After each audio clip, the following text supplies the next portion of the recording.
रामायण में समुद्र देवता की चुप्पी एक गहरे रहस्य को छुपाए हुए है, जो आज भी कई सवालों के साथ हमारे सामने है। जब भगवान राम को अपनी पत्नी सीता को रावण से छुड़ाने के लिए लंका तक पहुंचने की आवश्यकता पड़ी, तो उन्हें समुद्र के पार जाना था। इस समय भगवान राम ने समुद्र देवता से विनती की कि वह उनका मार्ग खोलें ताकि वे लंका पहुंच सकें।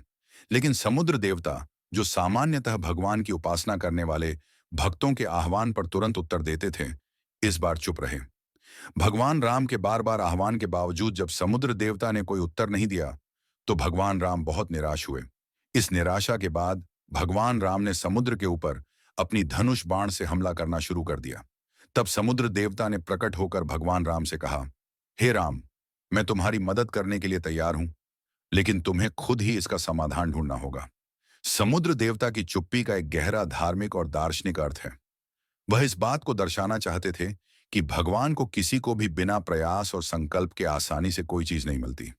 भगवान राम के लिए समुद्र के पार जाने का रास्ता सिर्फ एक जादुई समाधान नहीं था, बल्कि यह उनकी साधना, विश्वास और अपने कर्मों के बल पर मिलता।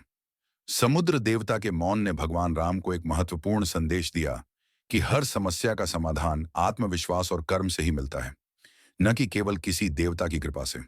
समुद्र देवता की चुप्पी के बाद भगवान राम ने भगवान शिव की पूजा की और समुद्र के पार जाने का मार्ग खुद ही ढूंढा।